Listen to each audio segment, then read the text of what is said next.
Hello बच्चों, तो कैसे हैं आप लोग। बेटा आज हम लोग इस वीडियो में ये डिस्कस करने वाले हैं कि किसी पैरेलल प्लेट कैपेसिटर के अंदर कितनी एनर्जी स्टोर होती है, यानी energy stored in a parallel plate capacitor. तो चलिए डिस्कस करते हैं। सबसे पहले बेटा इसका हम लोग फिगर बनाते हैं। तो हम लोग ने ये दो प्लेट बनाई और ये दोनों प्लेट आपस में पैरेलल हैं। कैसी हैं? एक दूसरे के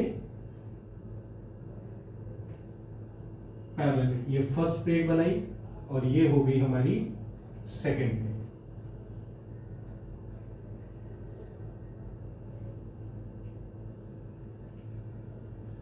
ये हो गई हमारी सेकंड प्लेट। दोनों प्लेट्स को बेटा हमने बैटरी से कनेक्ट किया। किससे कनेक्ट कर दिया? बैटरी से कनेक्ट कर दिया।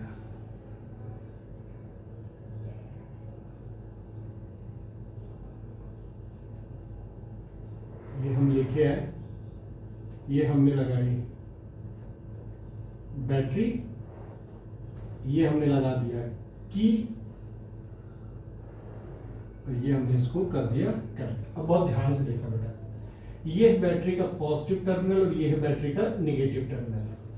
ठीक, अब देखिए अभी बेटा क्योंकि मैंने की कनेक्ट नहीं की है तो ये सर्किट कंप्लीट नहीं हुआ है। तो ये दोनों जो प्लेट्स हैं ये अभी बेटा अनचार्ज्ड है। कैसा है? कैसी है प्लेट? अनचार्ज्ड है। बहुत ध्यान से समझिएगा। जब प्लेट अनचार्ज्ड है तो अभी बेटा इन दोनों प्लेट्स पे जो पोटेंशियल है वो क्या है? जीरो है। पोटेंशियल क्या है? जीरो है। और इधर आपने बैटरी लगा रखी है, तो बैटरी है, बैटरी का चार्ज Q है। इस बैटरी पे टोटल चार्ज कितना है? Q है। बैटरी का जो पोटेंशियल है वो क्या है? कैपिटल V है। इतनी बात समझ में आ रही? अब देखिए जैसे ही बेटा आपने यहां की लगाई तो बेटा बैटरी का जो ये पॉजिटिव टर्मिनल है इसका पोटेंशियल क्या है? High, positive. जब भी आप किसी बॉडी को, ये मैंने सेकंड चैप्टर में बताया था स्टार्टिंग में, कि जब आप किसी बॉडी को पॉजिटिव चार्ज देते हो तो उस पॉजिटिव चार्ज की वजह से उस बैटरी का पोटेंशियल हाई रहता है in comparison to negative charge. जैसे ये बॉडी है, इस बॉडी को पॉजिटिव चार्ज दिया 10 कूलम का, इस बॉडी को नेगेटिव चार्ज दिया -10 कूलम, तो इस बॉडी का जो पोटेंशियल होगा वो इस बॉडी से क्या होगा? ज्यादा होगा। तो पॉजिटिव चार्ज का या पॉजिटिव प्लेट का, ये जो पॉजिटिव प्लेट है इसका पोटेंशियल क्या होगा? ज्यादा। तो होगा क्या? अच्छा ये नेगेटिव प्लेट है, नेगेटिव प्लेट का पोटेंशियल क्या होगा? कम। चार्ज हमेशा हायर पोटेंशियल से लोअर पोटेंशियल की तरफ फ्लो करता है। अच्छा इधर है पोटेंशियल जीरो, तो अब क्या होगा? चार्ज बेटा इधर से इस प्लेट पे जाएगा कि नहीं जाएगा? बोलो हाँ या ना? नेगेटिव से नहीं जाएगा, किससे जाएगा? पॉजिटिव से इस प्लेट पे जाएगा। अब देखो हो क्या रहा होगा। ये जो बैटरी में चार्ज Q है ये एकदम से नहीं जाएगा Q। ये बैटरी से जो चार्ज है वो एकदम से नहीं जाएगा। देखो इस बैटरी पे जो ये Q चार्ज है, बहुत ध्यान से बेटा समझना, इस बैटरी पे जो ये Q चार्ज है ये बेटा छोटे छोटे dQ चार्ज से मिलकर बना है।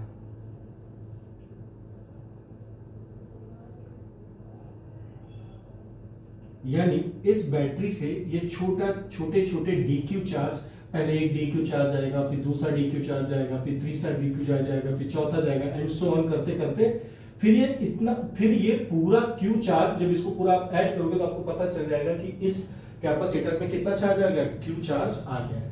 तो मेरा कहने का मतलब है कि इस बैटरी से इस प्लेट पे जो चार्ज जा रहे हैं वो dQ dQ dQ dQ ऐसे करके चार्ज आएगा। तो अब देखो, तो अब इस बैटरी से पहला पॉजिटिव dQ चला, ये यहां से गया, यहां पे पहला पॉजिटिव dQ चार्ज आ गया। इतनी बात समझ में आ गई? कोई कंफ्यूजन? ठीक, अब ये पोटेंशियल यहां से मैं इसको हटा देता हूं। ठीक है, चल अब ये पॉजिटिव यहां पे आ गया। अच्छा यहां पे पॉजिटिव चार्ज आएगा तो ये प्लेट है, कंडक्टिंग प्लेट होती है। कैसी प्लेट है? कंडक्टिंग प्लेट है। तो अब कंडक्टिंग प्लेट के ऊपर साइड यहां पे नेगेटिव चार्ज इंड्यूस हो जाएगा। कैसा चार्ज इंड्यूस हो जाएगा? नेगेटिव चार्ज इंड्यूस हो जाएगा। और इस प्लेट के अपोजिट साइड कौन सा चार्ज इंड्यूस हो जाएगा? पॉजिटिव चार्ज आ जाएगा। कौन सा चार्ज आ जाएगा? पॉजिटिव।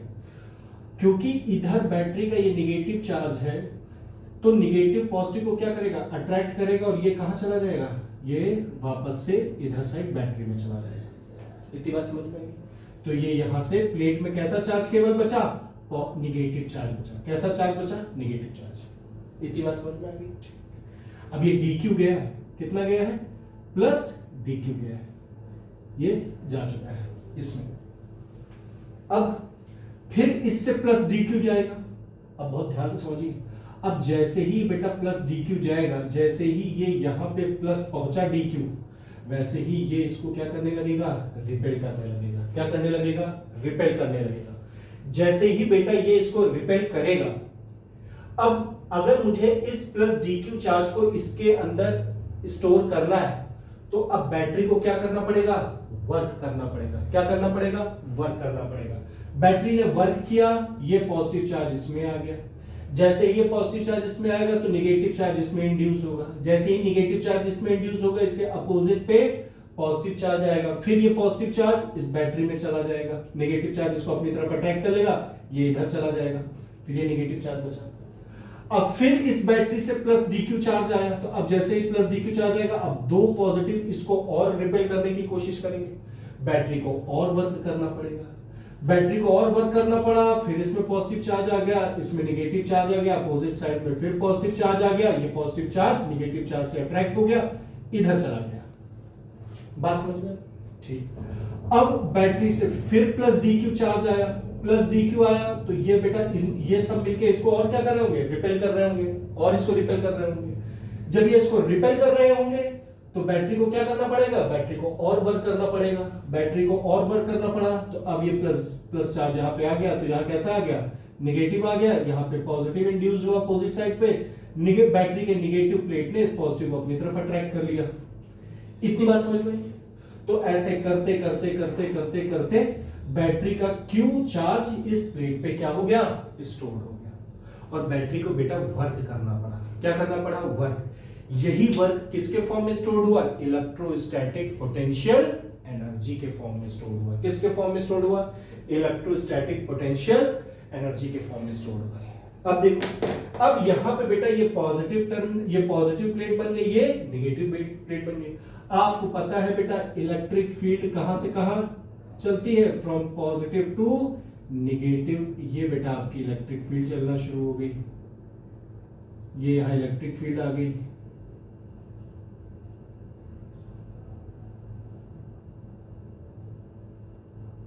क्या गई, आपकी इलेक्ट्रिक फील्ड आ गई। अच्छा, अब मैंने ये जो इलेक्ट्रिक फील्ड आपको बताई है, ये अभी इसके बाद एक अगला टॉपिक पढ़ेंगे, energy stored per unit volume, यानी एनर्जी डेंसिटी। किसी कैपेसिटर की एनर्जी डेंसिटी क्या होती है, जब वो हम पढ़ेंगे तो वहां पे बेटा हमारा ये इलेक्ट्रिक फील्ड स्ट्रेंथ काम आने वाला है। इसीलिए मैंने पहले ही आपको ये बना के, ये ड्रॉ करके दिखा दिया। अब देखो, जब आपने एक फॉर्मूला पढ़ा है, आपने फॉर्मूला क्या पढ़ा बेटा, V इज इक्वल टू क्या होता है बेटा, W अपॉन Q। पढ़ा है कि नहीं पढ़ा है, बोलो है, पढ़ा है ना। अच्छा, तो यहां से W इज इक्वल टू क्या आएगा, VQ आएगा, बोलो है। इस फॉर्मूले को ध्यान में रखना। देखो, जब dq चार्ज यहां गया, तभी तो बैटरी को वर्क करना पड़ा ना। पहला चला गया, जब दूसरा dq चार्ज गया तो बैटरी को वर्क करना पड़ा ना। जब छोटे अमाउंट का चार्ज dq गया तो बैटरी को वर्क भी छोटा करना पड़ा होगा। तो हम देख ले कि वर्क क्या करना पड़ा होगा, तो dw is equal to v dq। यानी इस छोटे से चार्ज को इसमें जाने के लिए बैटरी को जितना वर्क करना पड़ा, छोटा वर्क, वो इतना था। और v इज इक्वल टू क्या होता है बेटा, q अपॉन c। ये आपने पढ़ रखा है, तो हमने इसमें रख दिया dw is equal to v is equal to क्या होता है बेटा, q अपॉन c होता है, q upon c into dq। बोलो है ना। यानी बैटरी को इस छोटे से चार्ज को इस प्लेट में पहुंचाने के लिए इतना छोटा वर्क करना पड़ा। तो बैटरी को ये पूरा नेट चार्ज इस पे स्टोर करने के लिए कितना वर्क करना पड़ेगा, हम इसको क्या कर देंगे बेटा, इंटीग्रेट कर देंगे। क्या कर देंगे, इंटीग्रेट। तो जैसे हम इंटीग्रेट करेंगे, ये आ गया dw integration q upon c dq। बोलो हाँ ना? कोई कंफ्यूजन? अच्छा, अब हम यहाँ पे लिमिट लगाएंगे।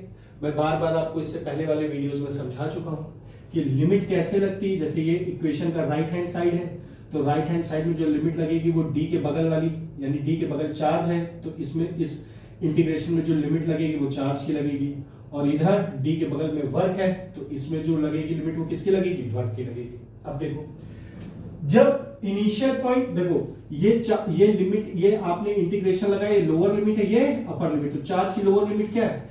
जब कोई चार्ज नहीं गया तो बैटरी को जीरो वर्क करना पड़ा। बोलो हाय भाई, जब कोई चार्ज ही नहीं बैटरी भेज रहा है तो वर्क काहे का वर्क?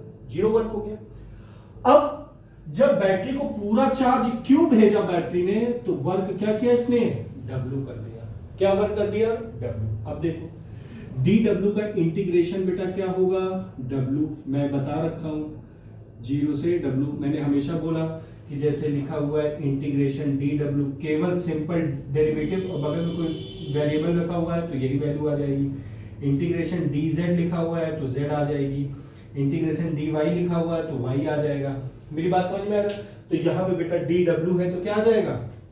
डब्ल्यू आ गया। अच्छा, अब देखो, इज इक्वल टू ये जो कैपेसिटर आप, ये जो पैरेलल प्लेट आपने कैपेसिटर लिया है, अब ऐसा तो है नहीं कि इसका कैपेसिटेंस बार बार चेंज होगा, कैपेसिटेंस तो सेम ही रहेगा ना।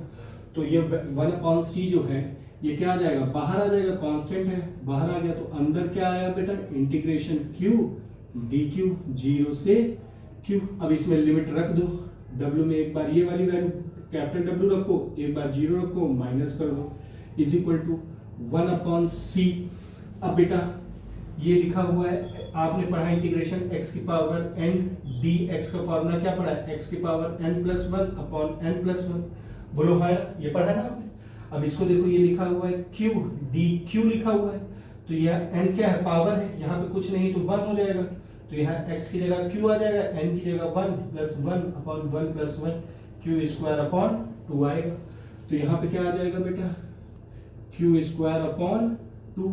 लिमिट क्या लग गई? जीरो से कैपिटल Q, ये आ जाएगा बेटा W इज इक्वल टू 1/2 बाहर कर लो और C आ जाएगा। अंदर क्या बचा? अब देखो, अंदर केवल क्या बचा? इसको मैं यहां रख देता हूं, 1/2C। अंदर आया q²/0 से Q। अब देखो, एक बार इस Q में ये कैपिटल Q रखो, एक बार इस स्मॉल q में ये जीरो रख दो, दोनों को माइनस कर दो, तो q² - 0। तो क्या आ जाएगा? W इज इक्वल टू आ गया 1/2C इंटू q²। बोलो है ना? यानी इस बैटरी को, ये टोटल चार्ज Q को इस प्लेट में पहुंचाने के लिए कितना वर्क करना पड़ा होगा? इतना वर्क करना पड़ा होगा। अच्छा, मैं बार बार आप लोगों से एक चीज कहता हूं कि केवल ऊपर का टॉपिक देखकर फाइनल फाइंडिंग पे केवल मत जाया करिए, आपको ये भी देखना है कि उसके बीच में क्या आ रहा है। अगर आप सिर्फ फाइनल फाइंडिंग देखते तो आपको ये नहीं समझ में आता कि बैटरी को अपने टोटल चार्ज को इस प्लेट में पहुंचाने के लिए जो वर्क करना पड़ता है वो कितना है? 1/2C q²। अब बेटा ये वर्क किसके फॉर्म में स्टोर हुआ? ये वर्क बेटा एनर्जी के फॉर्म में स्टोर हुआ। एनर्जी को हम कैपिटल U से रिप्रेजेंट किए, तो U इज इक्वल टू क्या आ गया? 1/2 q²/c। बोलो हाँ, कोई कंफ्यूजन? अच्छा, Q इज इक्वल टू क्या होता है? CV होता है। क्या होता है? CV। तो यहां पे रखेंगे तो ये और क्या बन जाएगा? देखो, ये है U is equal to 1/2 q²/c है ना। Q is equal to CV formula होता है, 1/2 Q is equal to CV, तो c² v²/c। इस c से c कट गया तो एक फॉर्मूला और बन गया। फॉर्मूला क्या बना? U is equal to 1/2 CV² बन गया। C से C, एक C कट गया तो एक C बचा, तो ये v² क्या बन गया? CV² बन गया। कोई कंफ्यूजन?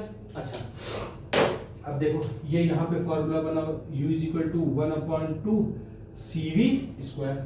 अब आपने फॉर्मूला क्या पढ़ा था? Q is equal to CV पढ़ा था ना। यहाँ से C इज इक्वल टू क्या होगा? Q/V। अरे हाँ ना। तो अब बेटा आप इस फॉर्मूले को इसमें रखो तो ये क्या बन जाएगा? 1/2 C की जगह क्या आ जाएगा? Q upon V into V square, इससे ये कट गया तो U इज इक्वल टू क्या आ गया, हाफ Q इंटू वी। तो एक फॉर्मूला बेटा ये भी होता है, U इज इक्वल टू क्या हो जाएगा 1/2 Q इंटू वी।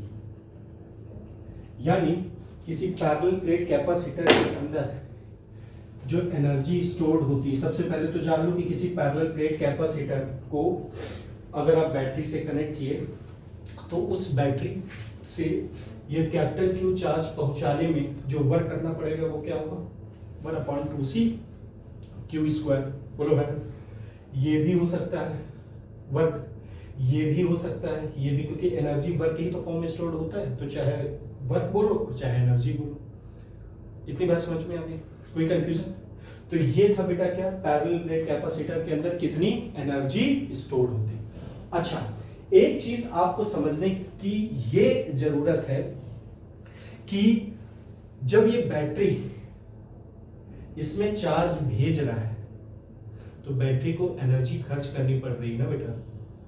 भाई बैटरी एनर्जी खर्च कर रही है कि नहीं कर रही है, बैटरी को वर्क करना पड़ रहा है ना, बोलो है ना।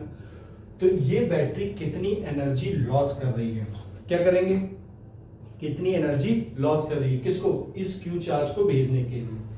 यानी energy spend by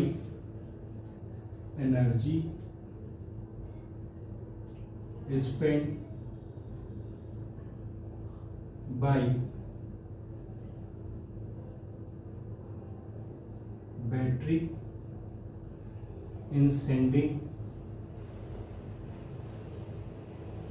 Q charge, कितनी एनर्जी, कितना इसको जो है अपना एनर्जी स्पेंड करनी पड़ रही है। देखो बेटा, इसको ये जो बैटरी एनर्जी स्पेंड कर रही है वो है Q इंटू वी। यानी जो बैटरी एनर्जी स्पेंड कर रही है वो कितनी एनर्जी स्पेंड कर रही है, Q into V. QV energy spend कर रही है इस Q चार्ज को इस प्लेट पे ट्रांसफर करने के लिए, सेंड करने के लिए इतनी एनर्जी बैटरी स्पेंड कर रही है। मेरी इतनी बात समझ में आ गई, कोई कंफ्यूजन? अच्छा, अब हम ये देखना चाह रहे हैं कि आपने इससे पहले कॉम्बिनेशन ऑफ कैपेसिटर्स पढ़ा था। अब देखो, अगर आपने सीरीज में कैपेसिटर लगाया है, किस में लगाया है बेटा, सीरीज में, तो मान लो जैसे आपने ये लगाया, ये कैपेसिटर लगा दिया, ये कैपेसिटर लगा दिया, ये कैपेसिटर लगा दिया, और फिर आपने ये dot dot dot nth capacitor आपने लगा दिया, और ये आपने लगा दी बैटरी, ये आपने लगा दी की। इसका कैपेसिटेंस C1 है, इसका कैपेसिटेंस C2, इसका C3 और इसका Cn। ये पॉजिटिव टर्मिनल है, ये नेगेटिव टर्मिनल है, ठीक। अब हमको देखना है कि सीरीज में नेट ये जो कैपेसिटर आपने कनेक्ट किए हैं, इन कैपेसिटर सारे कैपेसिटर को मिला के एक जो नेट कैपेसिटर बनेगा उसका कितना उसके अंदर एनर्जी स्टोर होगी। देखो आपने अभी अभी यहां से फॉर्मूला क्या पढ़ा, U is equal to 1/2 Q square upon C पढ़ा, बोलो हाँ। तो C सीरीज का करना है, किसका करना है, सीरीज का, तो हमने S लिख दिया। बेटा इसको हम और कैसे लिख सकते हैं, 1/2 Q स्क्वायर को ऐसे लिख दो, और यहां पे लिखो 1/C series, 1/2 Q square. Series का फॉर्मूला क्या होता है 1/C सीरीज का, is equal to 1/C1 plus 1/C2 plus 1/C3 plus dot dot dot plus 1/Cn। ये तो फॉर्मूला होता है भाई 1/C सीरीज का। आप इससे पहले वीडियो में जाके देखिए कि जब कैपेसिटर को सीरीज में लगाते हैं तो उसका नेट कैपेसिटेंस क्या होता है, यही फॉर्मूला होता है। अब इसको हम अंदर मल्टीप्लाई करेंगे तो क्या बन जाएगा 1/2 Q square upon C1 plus 1/2 Q square upon C2 plus 1/2 Q square upon C3 plus dot dot dot plus 1/2 Q square upon Cn। बोलो भाई ना। अच्छा, इसको आपने किस में कर लिया, ब्रैकेट में कर लिया। अब ये 1/2 Q स्क्वायर अपॉन C1 ये एनर्जी ही तो है, तो ये किसके बराबर आ गया, U1 प्लस ये U2 प्लस ये U3 plus dot dot dot plus ये UN। तो जो आपका जब आपका कैपेसिटर सीरीज में कनेक्ट हो, किस में कनेक्ट हो, सीरीज में। देखो जब आपके कैपेसिटर सीरीज में कनेक्ट हो तो इनको मिला के जो एक कैपेसिटर बनेगा, उस कैपेसिटर की जो एनर्जी होगी वो इतनी होगी। इन सब की एनर्जी का सम होगा। क्या होगा? सम होगा। ठीक, अब यही चीज आप किस में कनेक्ट कर दो? पैरेलल कर दो बेटा। किस में कर दो? पैरेलल कनेक्ट कर दो।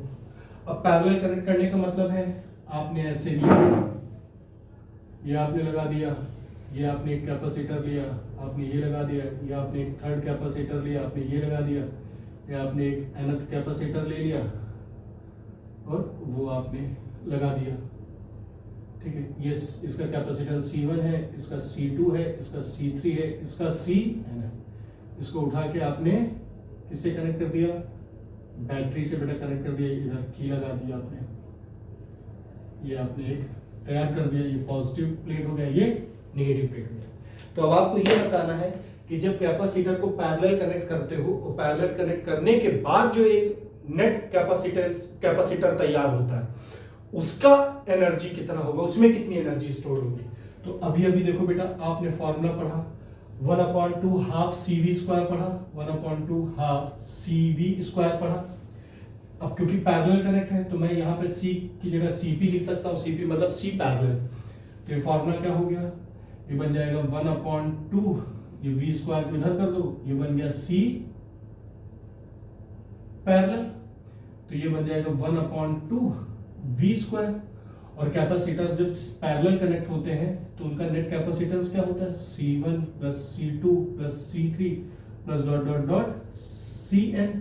ये 1/2 V स्क्वायर अंदर मल्टीप्लाई करो तो 1/2 C1 V square plus 1/2 C2 V square, ठीक है, plus 1/2 C3 V square plus dot dot dot plus 1/2 Cn V square. अब ये किसके बराबर बन जाएगा? U इक्वल टू ये हाफ C1 V स्क्वायर, पहले वाले की energy U1 plus half C2 V square, second वाले कैपेसिटर की energy U2, half C3 V square, third वाले कैपेसिटर की energy plus dot dot dot half Cn V square, ये nth वाले capacitor की एनर्जी। यानी आप दोनों सिचुएशन में देखो बेटा तो एनर्जी क्या होती है? एनर्जी सेम आ रही है, चाहे आप कैपेसिटर्स को सीरीज में कनेक्ट करो और चाहे कैपेसिटर को पैरेलल कनेक्ट करो। जो नेट कैपेसिटर तैयार होगा उस कैपेसिटर की जो एनर्जी होगी वो दोनों केस में क्या होगी? सेम होगी। देखो इसमें भी U1 plus U2 plus U3 और उसमें भी क्या आ रही है? यही आ रही है। फॉर्मूला दोनों को क्या होगा? सेम होगा। इतनी बात समझ में आ गई? चलिए, तो अभी आपने इसमें क्या पढ़ा? आपने किसी पैरेलल प्लेट कैपेसिटर की एनर्जी स्टोर्ड पढ़ी। एक तो ये टॉपिक आपने पढ़ लिया। आपने इसमें वर्क डन भी जान लिया कि एनर्जी के साथ साथ वर्क डन भी कितना होगा। दूसरी चीज आपने इसमें क्या पढ़ा कि अगर मैं इन्हीं कैपेसिटर को सीरीज में कनेक्ट कर दूं या इन्हीं कैपेसिटर को मैं पैरेलल कनेक्ट कर दूं तो बेटा इनमें जो नेट कैपेसिटर तैयार होगा उसकी एनर्जी कितनी होगी, आपने वो दोनों में देख ली। अब हम बेटा क्या पढ़ने वाले हैं? एनर्जी डेंसिटी पढ़ने वाले हैं। किसकी? कैपेसिटर की। तो बेटा कैपेसिटर की जो एनर्जी डेंसिटी होती है उसको हम स्मॉल u से डिनोट करते हैं। किससे डिनोट करते हैं? स्मॉल u से। इसका मतलब क्या होता है? देखो इसका मतलब पहले मैं फॉर्मूला लिख देता हूं फिर इसका मतलब समझाता हूं। इसका फॉर्मूला होता है total energy stored in capacitor upon total volume of capacitor. अब देखो ये स्मॉल u से डिनोट होता है। किससे डिनोट होता है? स्मॉल u से। ये फॉर्मूला है। अब देखो इसका मतलब क्या होता है? एनर्जी डेंसिटी का मतलब क्या होता है? अच्छा, अगर मैं इसके SI यूनिट की बात करूं, किसकी बात करूं? SI यूनिट की, तो इसको तो आप सीधे केवल फॉर्मूला देखोगे, आप इसके SI यूनिट लिख दोगे। इसके SI यूनिट क्या होगी? देखो एनर्जी की SI यूनिट क्या होती है? जूल अपॉन वॉल्यूम की क्या होती है? Metre cube. तो इसको आप लिख सकते हो जूल अपॉन मीटर क्यूब या जूल मीटर -3। ये इसकी SI यूनिट हो जाएगी। अब देखो ये फॉर्मूला, इसका मतलब क्या होता है? इसका मतलब ये होता है जैसे ये आपने कैपेसिटर लिया, ठीक, इस कैपेसिटर का एरिया, प्लेट्स का एरिया ए है और इनके प्लेट्स के बीच की जो डिस्टेंस है वो डी है। कितनी है? डी है। तो मान लो ये कुछ ऐसा आपको दिखे, जैसे ये बुक है, ठीक है, तो इस बुक का ये वाला साइड एक प्लेट हो गई और ये वाली साइड एक प्लेट हो गई। ये पूरा वॉल्यूम दिख रहा है कि नहीं? अगर मैं इस कैपेसिटर के वॉल्यूम से एक ऐसा पार्ट बाहर निकालूं, थोड़ा सा पार्ट बाहर निकालूं और उसके वॉल्यूम को देखूं तो वो 1 यूनिट क्यूब हो। कितना यूनिट क्यूब हो? 1 यूनिट क्यूब। तो उस यूनिट वॉल्यूम के अंदर जितनी एनर्जी स्टोर्ड होगी उसी को हम क्या कहेंगे बेटा? एनर्जी डेंसिटी कहेंगे। फिर से ध्यान से समझो, ये आपको पूरा पैरेलल प्लेट कैपेसिटर दिख रहा था, बोलो हाय ना।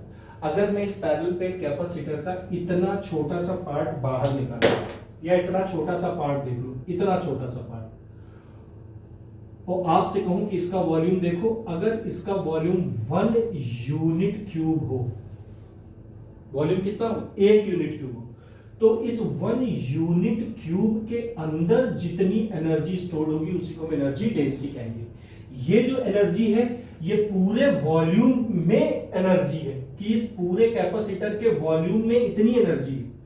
तो इस पूरे वॉल्यूम को ना लेकर इस वॉल्यूम के अंदर, इस पूरे वॉल्यूम के अंदर, इस यूनिट वॉल्यूम के अंदर जितनी एनर्जी होगी उसी को हम क्या कहेंगे? Energy density. अब देखो इस एनर्जी डेंसिटी का फॉर्मूला ये है, चलो इसको कैलकुलेट करके देखते हैं। तो जब हम इसको कैलकुलेट करेंगे, देखो तो ये U इज इक्वल टू क्या हो जाएगा? Total energy stored in capacitor half CV square upon total volume of capacitor. तो एरिया को लेंथ से मल्टीप्लाई कर दो, वॉल्यूम निकल आता है, यानी A इंटू डी, ये क्या निकल आया? वॉल्यूम निकल आया। अब देखो पैरेलल प्लेट कैपेसिटर का कैपेसिटेंस क्या होता है? C इज इक्वल टू होता है epsilon not A upon D होता है, बोलो हाँ ना। तो हमने ये फॉर्मूला लिख दिया, तो ये आ जाएगा 1 अपॉन 2, C की जगह क्या हो जाएगा? Epsilon not A upon D। चलो ये आ गया। अच्छा अब V का फॉर्मूला देखो, अब अंदर इलेक्ट्रिक फील्ड बन रही है ना, तो पोटेंशियल और इलेक्ट्रिक फील्ड का फॉर्मूला क्या होता है? V is equal to ED होता है कि नहीं? बोलो है ना, ये रिलेशन है और मैंने इससे पहले पोटेंशियल ग्रेडियंट आपको पढ़ा रखा है। तो यहां पे क्या आ जाएगा? V is equal to ED है तो V स्क्वायर है तो ये क्या आ जाएगा? E square into D square आ जाएगा, टोटल अपॉन इंटू AD। बोलो है ना। अच्छा इस D से ये D एक कट जाएगा, बोलो है ना, और इस D से अब जो ये एक D बचा था वो भी कट जाएगा। अच्छा इस एरिया से ये एरिया कट जाएगा, तो एनर्जी डेंसिटी का फॉर्मूला क्या है? U इज इक्वल टू आया 1 upon 2 epsilon not E square. ये है किसी पैरेलल प्लेट कैपेसिटर के यूनिट वॉल्यूम में इतनी एनर्जी होती है, epsilon not E square. E जहां पे E क्या है? इलेक्ट्रिक फील्ड स्ट्रेंथ है। क्या है? Electric field strength. इतनी बात समझ में? तो आज के बेटा इस वीडियो में हम लोगों ने क्या क्या पढ़ा?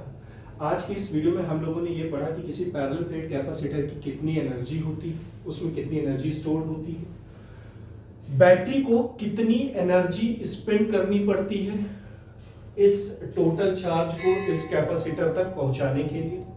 फिर हम लोगों ने साथ ही साथ ये भी पढ़ा कि अगर हम कैपेसिटर को सीरीज में कनेक्ट करें या कैपेसिटर को पैरेलल कनेक्ट करें, दोनों सिचुएशन में जो नया कैपेसिटर तैयार होगा उसकी एनर्जी क्या होगी।